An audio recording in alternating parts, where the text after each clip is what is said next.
Welcome to Real Parenting for the Sensitive Moms, for moms who feel everything and still show up. I'm Adrienne Bishop, your co-host and parenting coach.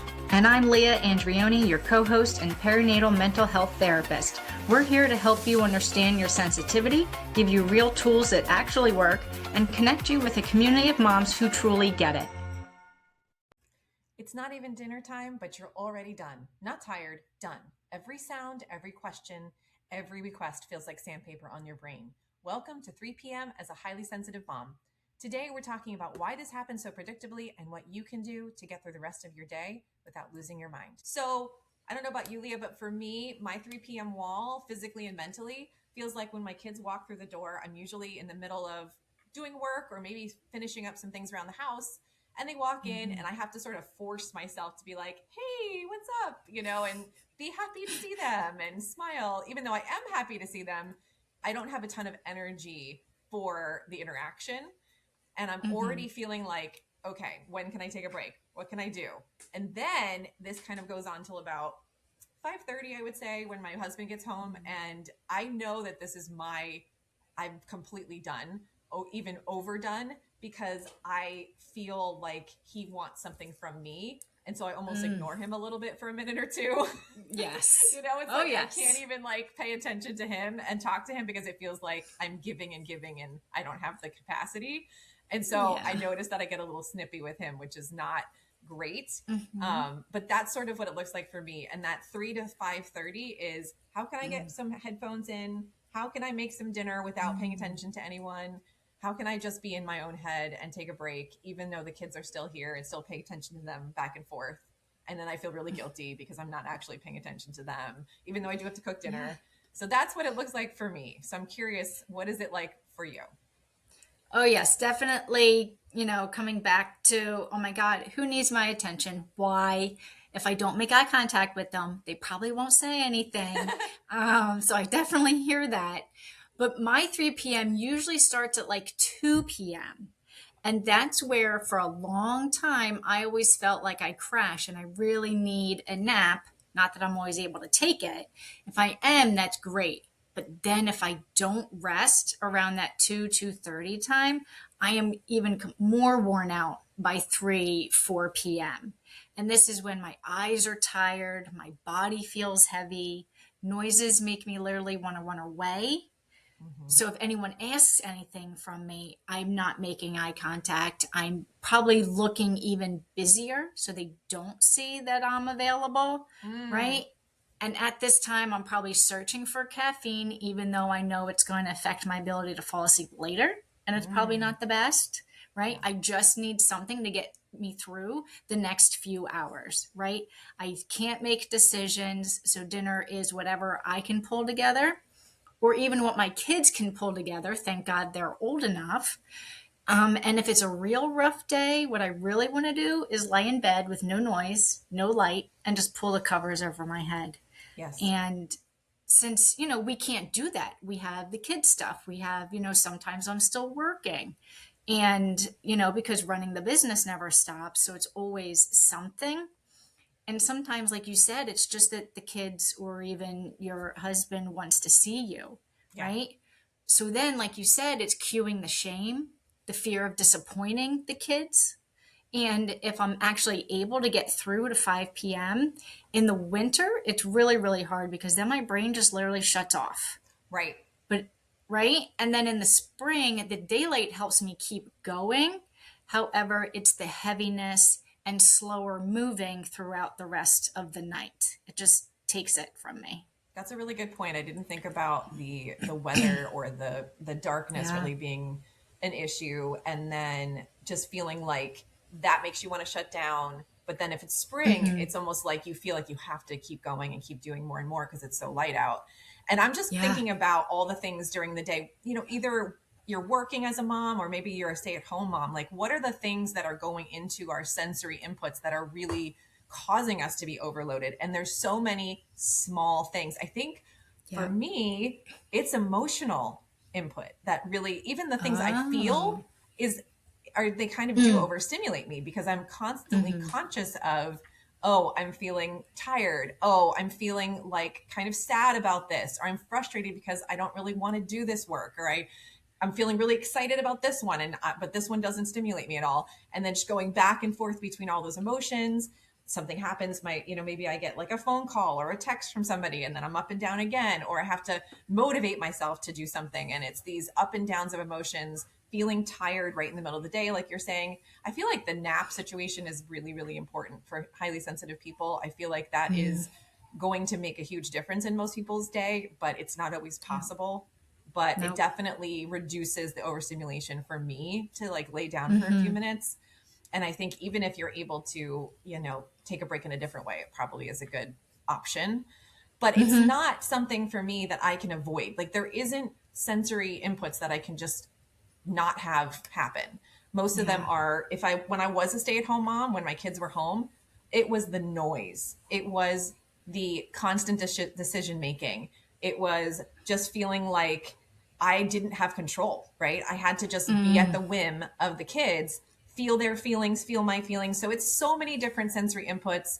I mean, on top of it, it's like my clothes. If I was wearing uncomfortable Yep. clothes, anything physical, if I was hungry, if I was thirsty, tired, all those things, they accumulate slowly throughout the day. And then almost like a bucket, it overflows. And then on 3 p.m., can't do it anymore. It's almost like you're just like gritting your Yeah. teeth through the whole thing. Does that sound like something you've Yeah. experienced? Oh yeah. Oh yeah, especially the emotions. I mean, by trade I am a therapist, so I am holding a lot of different emotions on days that I'm working for various different situations, for different people, different levels of that emotional holding. So if I have a full day, I am definitely spent by that 3 p.m. Yeah, time. that's a really good point. Right? Along with, noises, right? Just having people talk to me all day and feel like I have to be on, Mm-hmm. and we all have different, aspects of being on and being available is really taxing, that emotional piece, like you said, which I didn't even think about before you said that. But that is extremely overwhelming because with all the talking, I usually don't want anyone to say anything to me by the end of the Mm-hmm. day because I've had it all day. So by the end of the day, then it's like you said, the clothing. I just want to get into, something really comfy, probably more comfortable than I already was, right? Take off the shoes because they're feeling restricted, Mm-hmm. right? Yeah, that's a And really good point. yeah, and for me, it's a lot of smells. My nose is super, super sensitive. Hmm. So even if I had a candle, I'll get to a point where like I have to blow out the candle. It's way too much. Oh, yeah, Um, yeah. And, by then I'm probably, craving sugar, which is sure. also, going to try to keep me going. Yeah, I So, love how but you said, sorry, I love how you said about the yeah. being on part because that's what it feels Hmm. like. Even though I do like people and I enjoy talking to people, it's Right. a little bit exhausting sometimes. Even if you're an extrovert but you're sensitive, I feel like it still is exhausting to an Hmm. extent. And there's only so much you can do until you're just, I need some alone time. I need to decompress. Even Yeah. if that alone time is with your family on the couch, that's a different story. But as long as no one is asking something from you or you have to sort of perform something or be on, I feel like that is a huge generator of overwhelm and overstimulation for Hmm. sure for highly sensitive people. Hmm. And I think what's really Yeah. important for us to remember is that this is not something that's wrong with you.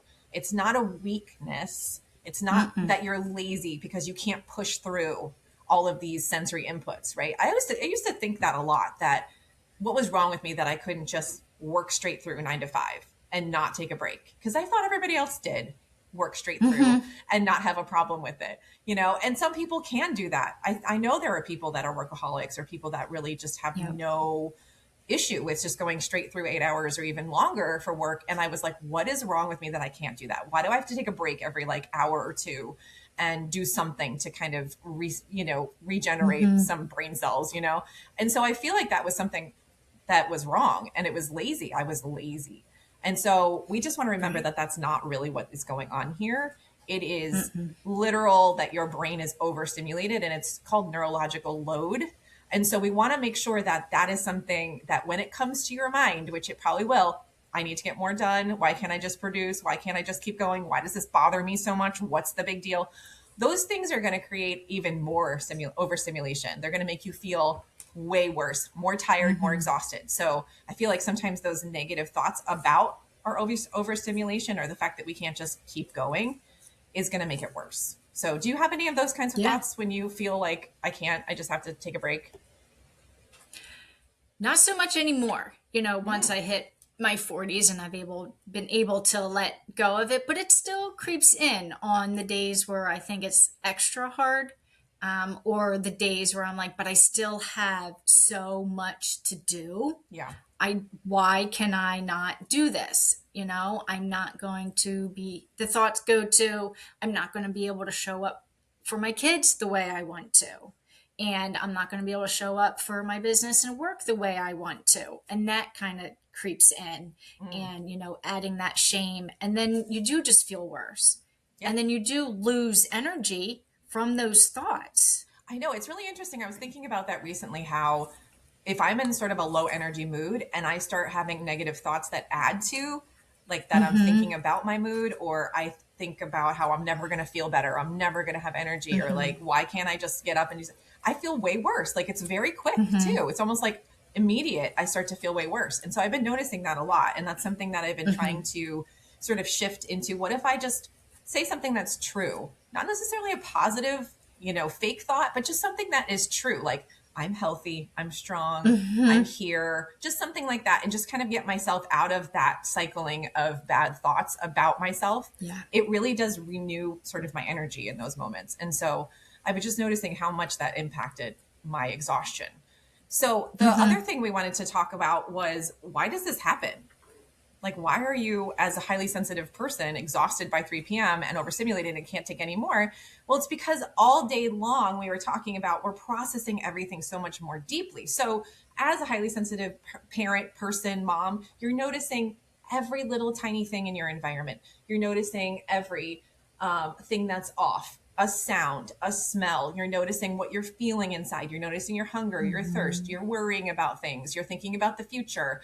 And so by 3 p.m., you've done that probably a million times more than a non-highly sensitive person. So that's energy right there. That's exhausting. And on top of it, making decisions and thinking about how decisions are going to affect the future, or what this one's going to mean, or what this one's going to mean, and worrying about what if I don't get it right. That's a big part, big part of being highly sensitive is a lot of people are perfectionists. And so we're concerned that we're not going to get the decision right. Or if we decide to do this or this during the day, nothing's going to get done. And so all of those processes in our nervous system, it's just very deep processing that we're experiencing. And so by 3 p.m., that's a lot of hours that we've already been doing that. And so that's one of the big reasons why we're having that overstimulation by that point. Yeah. And if throughout the whole day from, 6 a.m. to 3 p.m., you've had a whole day, right? And if you're not processing a lot of that as you go throughout the day, taking those little breaks, maybe you've got all that buildup. It's like brick after brick in your backpack, and it's just weighing you down, weighing you down. So being able to take 5-10 minutes in your day to kind of process what's going on as it comes. I've had a lot of clients be like, well, I can get through that time because being able to release that, we'll call it baggage, that sensory overload, if I can release it throughout the day, then it gives me more energy for that 3 to 5, 4 to 7 time. Yeah, that it is a buildup, because it's like I said, the image I get is a bucket. So the more that you don't process how you're feeling or any of the stimulation you're getting, you're going to end up filling that bucket up. And then the overflow is what we're feeling around that 3 p.m. time. The overflow bucket is the overstimulation. And so that is also called sensory debt. So that's unprocessed input that you haven't had the chance to process or clear. And the thing about parenting, if you're with your kids all day, so like this happens on the weekends for me. When it just adds up more and more and more emotionally, being attuned to everything that they're doing. Like I said, making decisions. I hate weekends because you have to plan. Well, you don't have to, but I feel like every moment of the day needs to be planned, and that usually falls on me. So then we're having more mental load. then I have to, we have extra time and I got to manage screen time and I got to say no all the Mm-hmm. time. And I got to think, okay, how much of screen time is okay? Because it is the weekend. We don't actually have a ton going on this very moment. So it is okay. But maybe it's not right because what if this will, damage them? And it's all these thoughts and Mm-hmm. decisions that you have to make nonstop, exposing yourself to noise all day, like making the forts. And now my kids are whistling and, making these sorts of really loud music making Mm-hmm. types of instruments. So it's just the build up, right? The layers and layers, and being a parent just adds to all of that, as we've talked about before.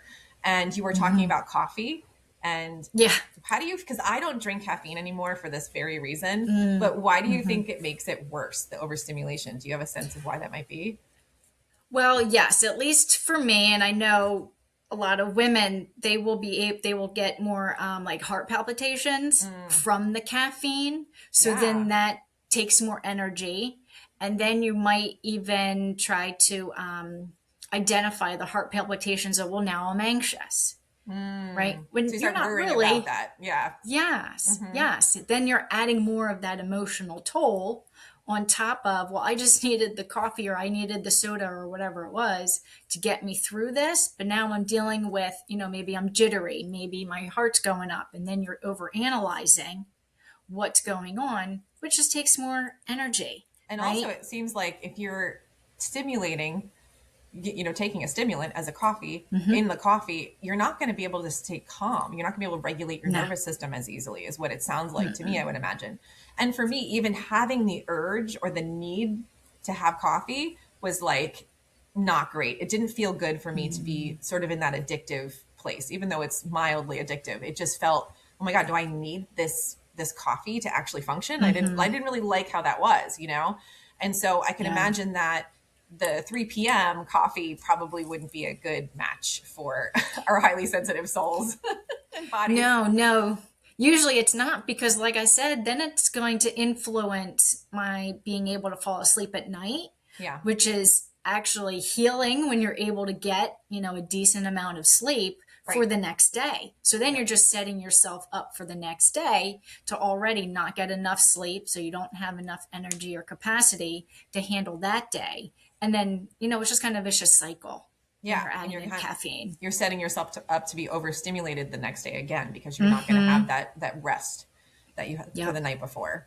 Yeah. And Yep. so we talked a little bit about, feeling guilty and having shame over just being overstimulated by 3 p.m. So that definitely is something that all of us feel. And I've talked to many people that are in Yeah. the same boat. We know why this is not something that's a failure of us as highly sensitive people.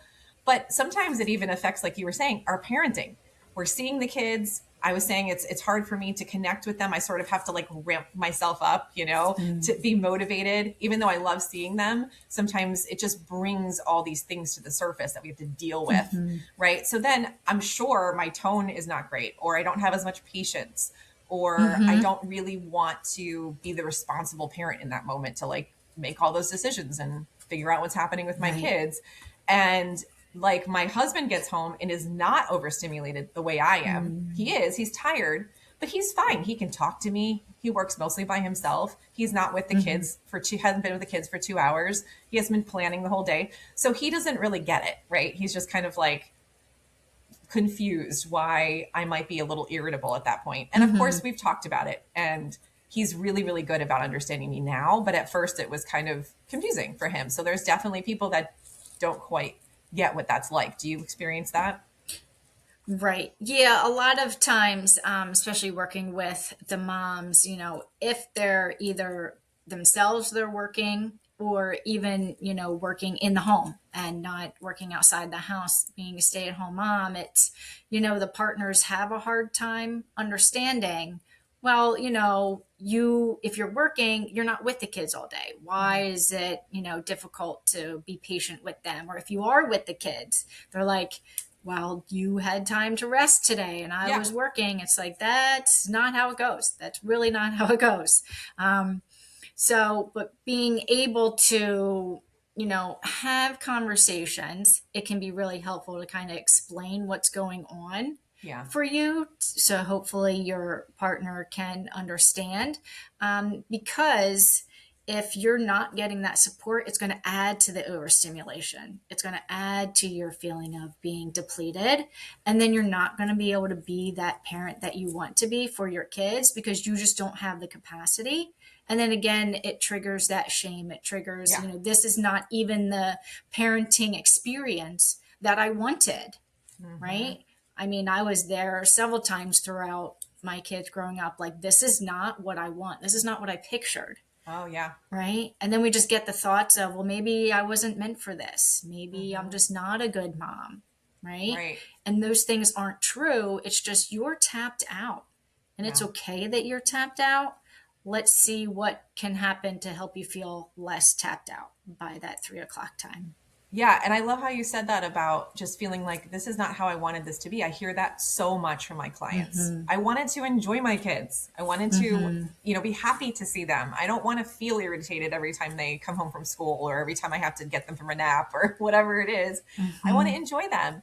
And then the guilt and the shame happens. And so what we really do want to emphasize for people out there that feel this way is that this is not something that's gone wrong with you and it's not your fault. It is how you were Right. built. And to be honest, Leah and I both believe that sensitive moms and parents and dads are even better parents a lot of times because they are so in tune to their kids that they're Mm-hmm. able to really support them in the way that they need.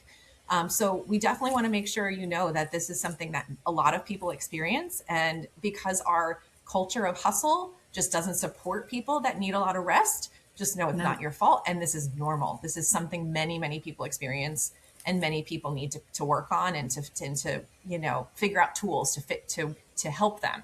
And that's what we're Mm-hmm. going to talk about now. So Yeah. one of the really, I was talking about taking a nap, or Leah was talking about that too. Some people don't have time to do that or they can't do that. Mm-hmm. So is it possible to do a 5 minute sensory fast, meaning we take out all of the sensory inputs? So no screens, no talking, maybe even go in a dark room. You did mention this in the self-care episode, I think, going into a Mm-hmm. dark room, having it Mm-hmm. very, very, very quiet. So even if you're at work, let's just imagine you're at work. How could we do this there? Is it possible to maybe go outside and just put your feet in the grass or just take a few breaths? Is it possible to go to the bathroom? I know that's not the best Mm-hmm. lighting, but is there a Mm-hmm. room you can go in that maybe you can just take a 5 minute break and just, breathe? And even that can be so rejuvenating, especially if you don't have a screen. And I know it's so hard to not do that, but it really, really, really makes a difference. And then this Mm-hmm. next one, you were talking about in the past. So if you want to talk about this tool. Yes, for when we're feeling really, really overstimulated. And like I said, the caffeine can make us have heart palpitations to where we feel like maybe we're now anxious for some reason. And then that anxiety sometimes can, get close to a panic attack. And what really, really helps to calm our systems down is the cold water, Mm, is holding cold ice cubes until they melt, mm, putting ice packs on the back of our necks, which I really like, mm. putting it on our cheeks or our forehead. And the cold is linked to mammals when they go underwater. It regulates their system because it's cold. Right. Cold showers, if you need that 5 minute break from the kids yelling and they're old enough and they're okay, jump in the shower, make it cold. As cold as you can handle for 30 seconds can be very, very helpful. I've had clients who started their days that way Oh, I love that. with the cold, just 30 seconds. But they even have things now, which I saw another influencer is the ice packs where they don't need to be in the freezer, but you crack them and then they get cold. Hmm. So you can keep them with you, Right. either in the car, somewhere at the office if you go in an office, have them, in a closet at home. So you don't have to be near a freezer I love that. That's such a great for them. idea. And that is what you were Mhm. saying, um, that it resets your physiological Yes. body, right? So it's gonna really renew some of that. Like you're basically dumping the bucket at that point, right? You're dumping out the Hmm. bucket and you're giving yourself some space, and resetting your body. So I love that one. I've never used cold water, which is interesting, but I should give that a try. I haven't tried that one. And so the next piece of advice is that if you can not do the super hard parenting tasks after 2, right after you're already tired, like let's say you have toddlers and you have to take them to the library.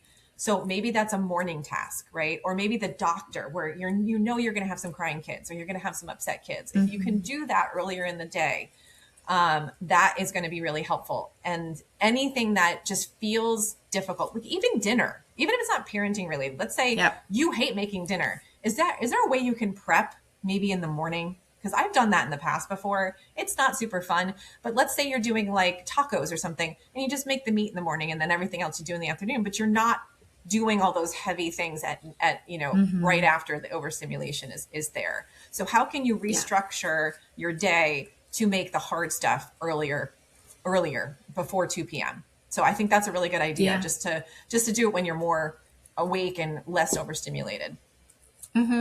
And find out where your support is, right? So maybe you're able to meal plan with your partner how the week's going to go, who's going to do what's going to be thrown in the crock pot on certain days. So that mental load isn't all on you to help decrease that overstimulation throughout the day where it's already planned. And you just need to take the food and stick it in the crock pot at 12 Yeah. because it's going to be ready. Yeah. And I was thinking about how when you're around your kids and they're overstimulating you, how difficult it is to interact with them if they need you to interact with them. Like if they're coming to you, even especially if they're young and you can't say, go do it yourself or go figure it out, you're going to need to kind of on the spot get over what you need to get over. And so I think one of the things that might be good is we talked about this in the past is this idea of letting your kids give you a little bit of that boost of calm. So even if you can connect with them via a hug or some sort of touch, Yep. that might be an option right in the moment when you're like, listen, I have 3 toddlers. I can't say no to them. I can't ignore them. I'm overstimulated by this time. I need something quick, giving them some sort of physical touch and just connecting with them in any way, even if it's you're connecting with them emotionally, if they're older kids, or being able to, look into their eyes, make eye contact, smile, anything like that. You can kind of not, it serves 2 purposes, but it's going to help you stay calmer. It's going to help you bring down that overstimulation. It's almost like a grounding. For me, it was very grounding. I could kind of tune into them, tune out everything else. And like I said, if they're acting crazy, that might not be the moment. But if they just need you to touch them or hug them, or they need you to, just they need your support, that might be a good option in that moment. So I think things like that, we have to be creative because we don't always have the option to take a complete break. So I think those are a couple of the things that really do help for me. And I always love breathing, quick breathing exercises are always really, really good. Another one that we learned with the tapping that I've been doing is I just say to myself, even though I'm feeling overstimulated, I love and accept myself. Even though I'm feeling really anxious right now or very irritable, I love and accept myself. And that just brings down the volume for me. I don't know how to say it. It just brings it down. So, go back to that self-care episode, go back to the tapping episode, figure out a couple things that feel good to you or maybe work for you that you can do quickly. So those are a few options that work for me. Yeah, I love what you said about connecting with your kids because connection is that co-regulation, which can happen very fast. I tell people all the time about the 20-second hug, even if it's with your child, that 20 seconds and count because it's a lot longer than you think and hold them and your heart rate is going to regulate with theirs. They're going to be calmer. You're going to have that connection that they're probably looking for anyway, without such a mental load. Yeah. And with that connection piece, I always talk to my mamas about a dance party. Yeah. Even if you're trying to make dinner and you're getting overstimulated because all the kids want you, it's putting on music, having them dance along with them because it's connection, it's feel good, it gives them something to do.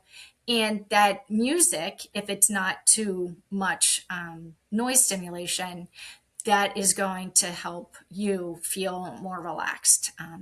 So we're putting on calming classical music. I've done that at times. And I know my kids have, when they were younger, responded to that, whether they knew it or not. It just brought the feeling, the level in the house just down. Yeah, it's an because of that. unconscious response. Yeah, exactly. Yeah, and you were talking about the connection between when you have either the hug, the 20-second hug, or maybe even the dance party, it's going to produce oxytocin, right? The feel-good Yep. hormone that is going to also help you calm down. So those things are really, really important. And Yeah. we want to really think about the fact that, or the idea that, what if we just need rest, more rest? What if we need more breaks? And that's okay. Like, how can, if we put it that way, and you say to yourself, I am a person who needs more rest and more breaks, or I'm a person that needs rest and breaks, maybe not even more. What does that, bring up for you? Is there ways that you can kind of move more into acceptance around? That's Yeah. what I am right now and who I am, and that's okay. And once you move into acceptance, does it bring some ideas up for you as to maybe how can you either get support, ask for help, or restructure your day so that you can get in a couple more of those minutes where you can take a moment and just be calm and take a break? And even if there's things that you're doing that you don't have to do, because I feel like as moms, there's lots of things I do that I feel are required and maybe they're not. And my mental health is more important than probably some of those things. So think about, what can I take off my plate? Is there anything I can take off my plate? A lot of times there isn't, but there might be some things that you think are hard and fast. We have to get these things done, but maybe not exactly as much or at that time. So I would definitely think about that. Like, I am a person who needs rest and breaks, and that's okay. And then where does that take you? And what does that lead you to think about in your own day? Even just accepting whatever you're feeling can really give you a lot of, less stimulation and more calm. So just working toward acceptance of all of those things and taking out that negative chatter. Yeah. I think people, once they get there, they realize how much of that emotional piece, that shame, that was really causing them even more distress. Exactly. So I'm glad that you said that. Yep. More of that acceptance piece. Yes. And it doesn't make you a bad mom to be in this place at 3 p.m. It just makes you highly sensitive. That's all. And once you know that and you can identify that and you're not alone, it's hugely beneficial and feels much, much less of a burden. So we just need to have more of a plan, and just think about, if this is who I am, what does that mean for my life? Yes. So thank you, Adrienne, for talking with me about this, because it is something that comes up, I know, with both of our clients and the sensitive moms out there. So it's an important conversation. Yep. Thanks, Leah. Appreciate it. Thank you so much for listening. If you enjoyed this podcast, please leave a review and send us feedback. You can connect with Adrienne on Instagram at Adrienne Bishop Coaching and with Leah at Rising Sun Therapy. See you on the next episode.